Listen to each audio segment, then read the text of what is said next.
तुम भगवान नहीं, तुम तो कोई दुस्साहसी पाखंडी हो जो हमारे प्रभु होने का ढोंग कर रहा है। दुस्साहस तो तुम कर रहे हो सूर्यदेव, अपने भगवान जलंधर को पाखंडी बुलाकर।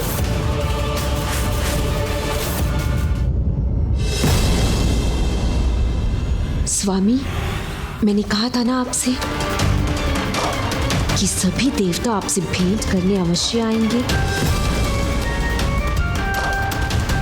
यही सही समय है, इन्हें अपना परिचय दे दीजिए। बता दीजिए इन्हें कि आप कौन हैं।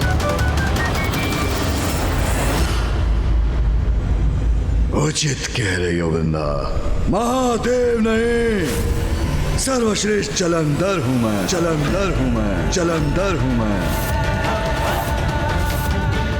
तुम सबका वास्तविक भगवान, आज से तुम्हारा वास्तविक शिव, और यह है मेरी पत्नी साक्षात शक्ति।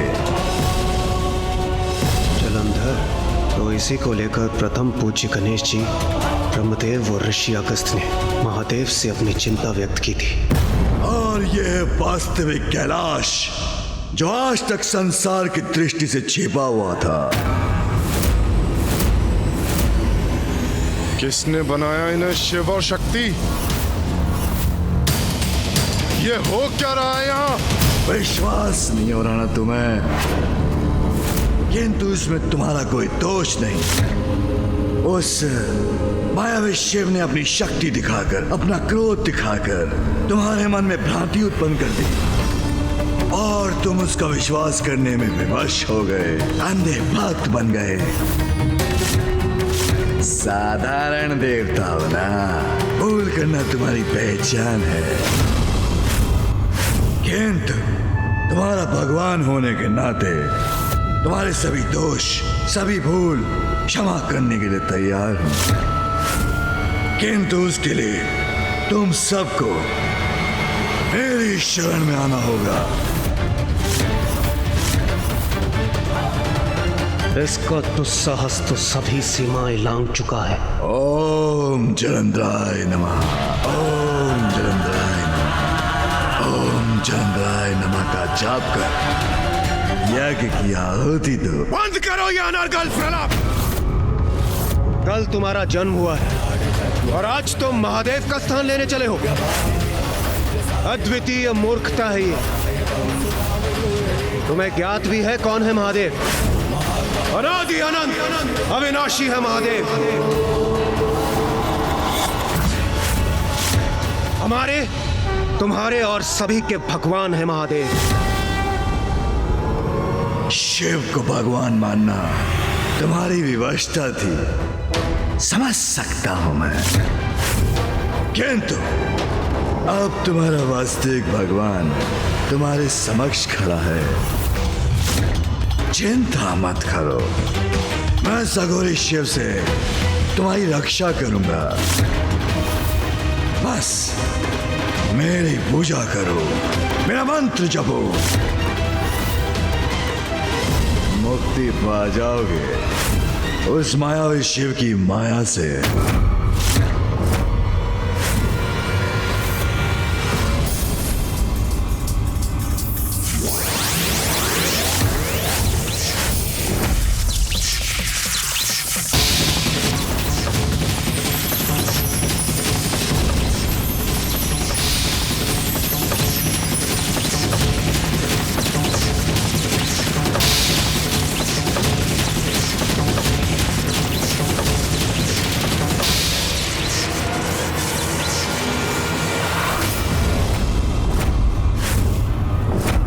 प्रकट हो चुका हूं, पहचानो मुझे, मैं हूं तुम्हारा ईश्वर। अभिवादन करो मेरा। ओम जलंधराय नमः का जाप करो, कल्याण होगा।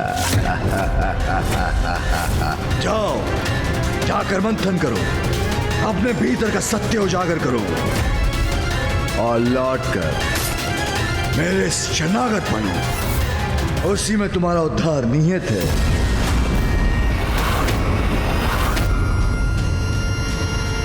सुना नहीं क्या कहा प्रभु ने? भगवान जलंधर के विश्राम का समय हो चुका है। आप लोग प्रभु का प्रसाद ग्रहण करें और प्रस्थान करें यहाँ से।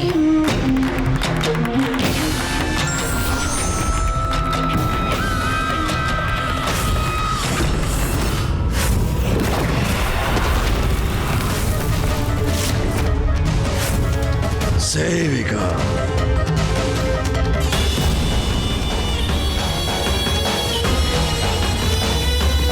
ये प्रसाद इन सभी देवताओं को दे दो।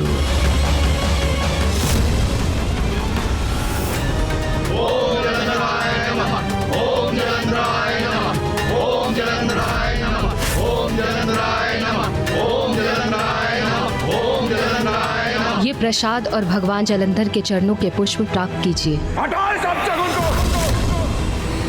हमें शीघ्र महादेव के पास जाकर सूचित करना चाहिए।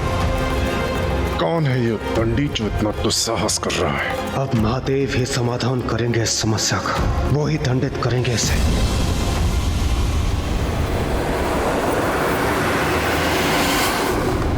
महादेव, देखने में वो आप ही का प्रतिरूप। हाँ प्रभु, और वो स्वयं को वास्तविक ईश्वर कहता है। स्वयं को ईश्वर कहता है? उसका इतना दुस्साहस! इतना ही नहीं प्रभु, उसने अपने लिए कैलाश के प्रतिरूप का भी निर्माण कर लिया। अब वही उसका निवास होगा। हाँ पिताश्री, कैलाश का वो भद्दा और भड़कीला प्रतिरूप तो हमने भी देखा है। इतने स्वर्ण आभूषणों और रत्नों से लदा हुआ है वो कि कोई भी उसे चाह कर भी अनदेखा नहीं कर सकता। कैलाश तो वो पावन स्थान है जहाँ भोग विलास की किसी सामग्री का कोई स्थान नहीं। भक्ति की सरिता बहती है यहाँ। कैलाश का प्रतिरूप करने वाला उसका इतना मन भी नहीं समझ सका। प्रभु, कौन है ये दुष्ट उद्दंड पाखंडी जलंधर? देवराज इंद्र, आपका अहंकार जिसके जन्म का कारण है, अंततः आपकी उससे भेंट हो ही गई। ये क्या कह रहे हैं महादेव? इंद्रदेव है उसके जन्म का कारण? देवराज पर छोड़ी गई मेरी क्रोधाग्नि का प्रतिफल है जलंधर।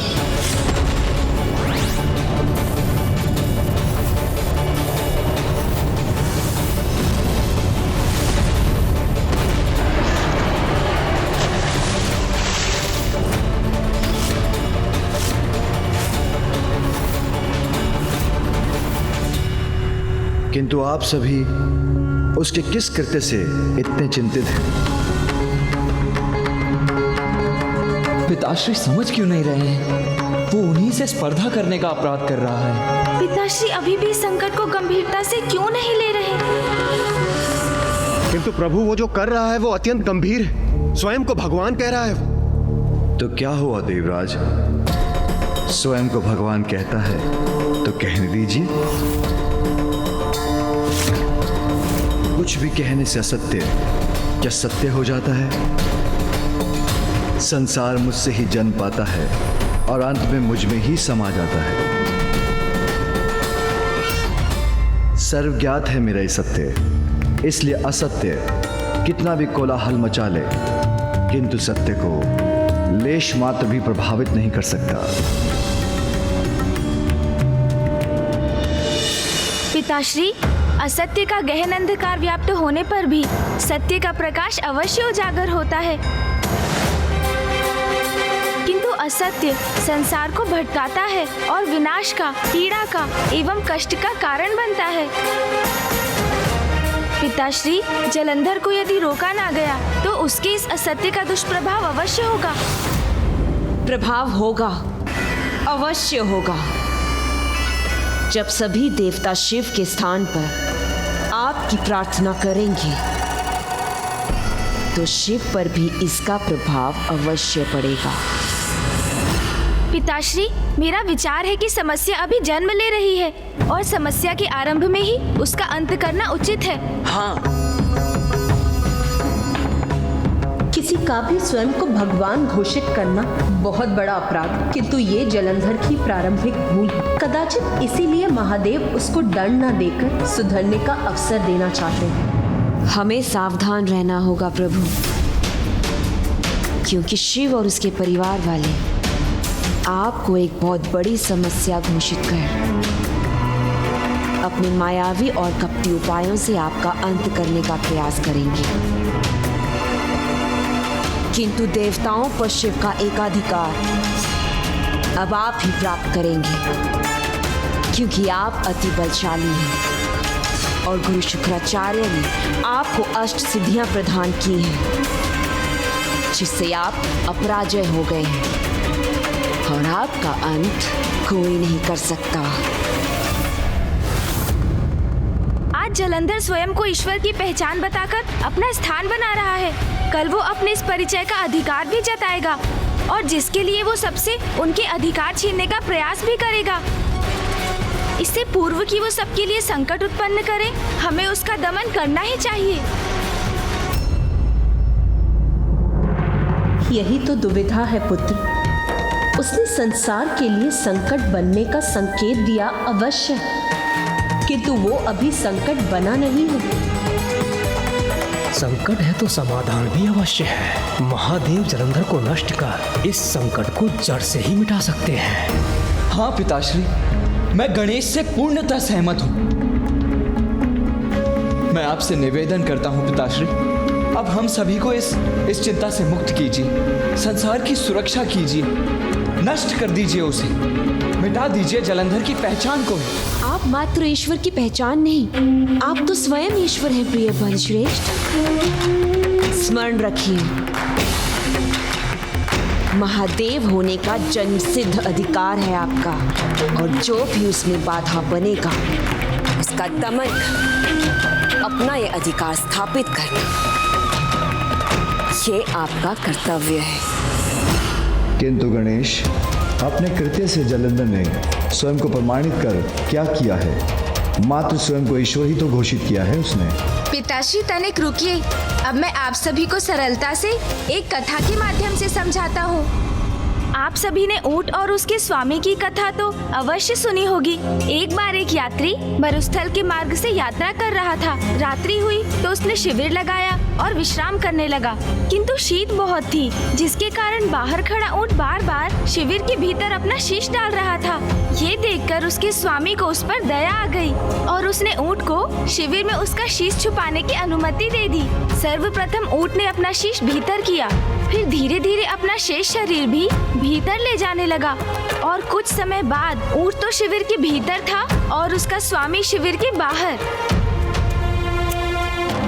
इसलिए मैं कह रहा हूँ, उसने केवल आज स्वयं को ईश्वर घोषित किया है, किंतु कल वो आपके सभी स्थानों, सभी लोकों में बलपूर्वक प्रवेश कर आपसे आपका सब कुछ छीन लेगा। कुछ लोग शरणागत बनकर आते हैं, जिन्हें शरण भी देनी चाहिए, किंतु जैसे ही वो अपनी जीवन शैली, अपने विचार, अपना धर्म उन पर ही थोपने लगे जिन्होंने उन्हें शरण दी है, तो उनको उनका स्थान दिखाना आवश्यक हो जाता है। जलंधर तो शरणागत बनकर भी नहीं आया, अपितु वो तो हम सभी को शरणागत बनाने के विचार से आया है।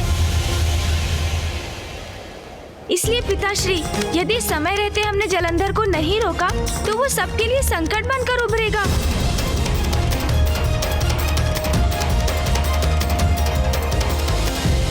पुत्र गणेश, यदि जलंधर स्वयं को ईश्वर कहता है तो सत्य ही तो है।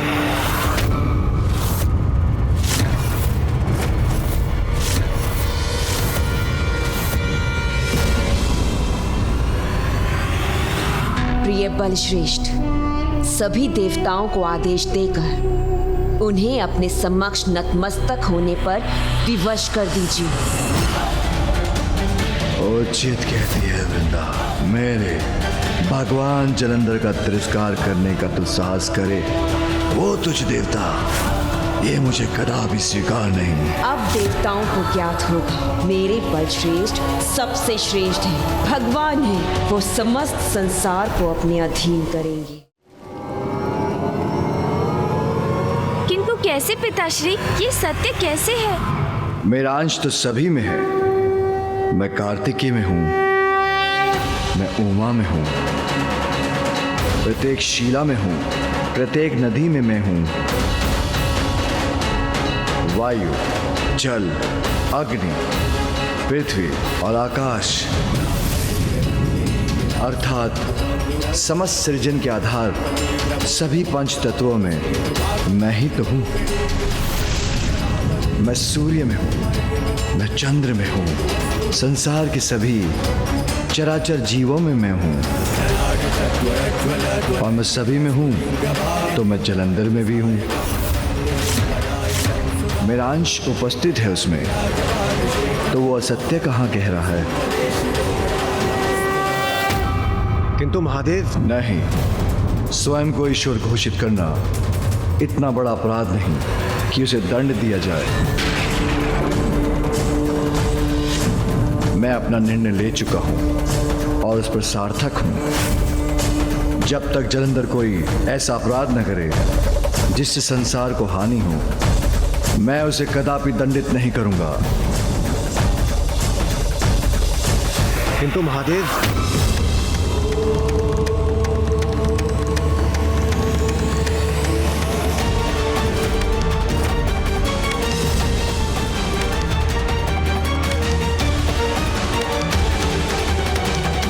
महादेव ने अपना निर्णय सुना दिया। यदि उनके अनुसार अभी कुछ करने की आवश्यकता नहीं है तो हमें भी प्रस्थान करना चाहिए। अब आप सभी हमें प्रस्थान करने की अनुमति दीजिए।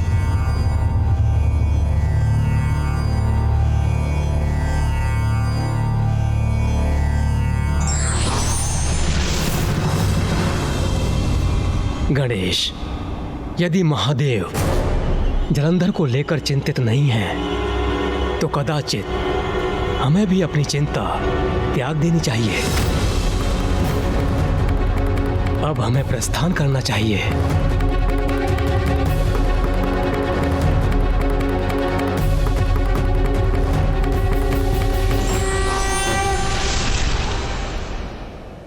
पुत्र गणेश, मुझे ज्ञात है इस घटना से तुम्हारा मन बहुत अशांत है।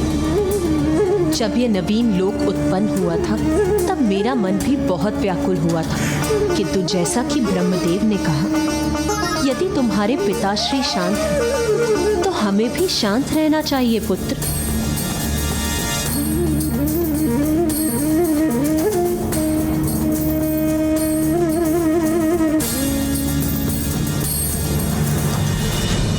जगत पिता है पिताश्री। अच्छे बुरे, देव दानव, यक्ष किन्नर, गंधर्व, मनुष्य, सभी चर अचर जीव उनकी संतानें हैं। और जगत पिता तो अपनी सभी संतानों को समान दृष्टि से देखते हैं, इसलिए तो वो सर्वोच्च है।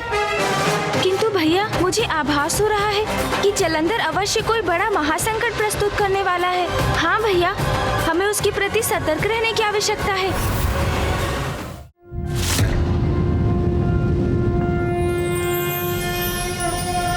विकर्तनो विवस्वांश मार्तंडो भास्करो रविः लोक प्रकाशकः श्रीमान् लोकचक्षुर्मुहेश्वरः लोक साक्षी त्रिलोकेशः कर्ता हर्ता तमिस्त्रः तपनस्तापनश्चैव शुचिः सप्ताश्ववाहनः।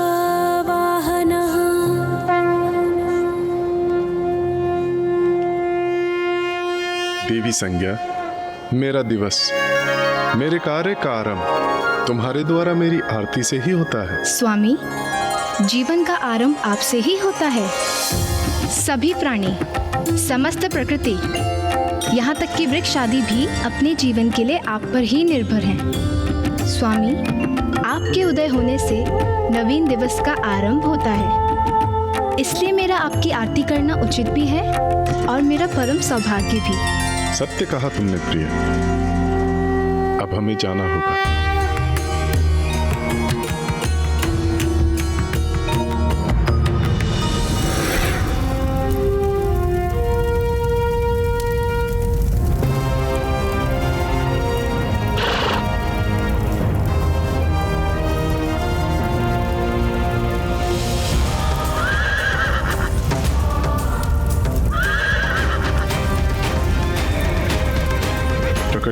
गतिशीलता मुझ पर ही आधारित है, इसीलिए मेरी यात्रा में क्षणिक विलंब भी अनुचित होगा। आदिदेव नमस्तुभ्यं प्रभाकर नमोस्तुते।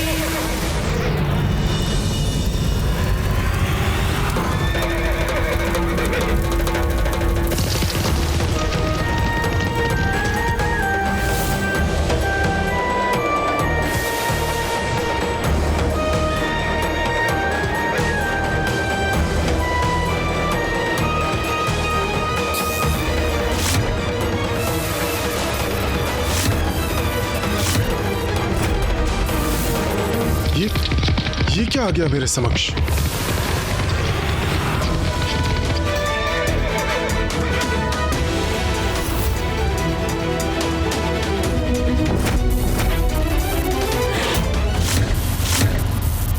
महादेव का त्रिशूल? किंतु महादेव का त्रिशूल मेरा और मेरे प्रकाश का मार्ग क्यों बाधित कर रहा है? महादेव का नहीं सूर्यदेव, ये तुम्हारे नवीन भगवान सर्वश्रेष्ठ जलंधर का त्रिशूल है। जलंधर?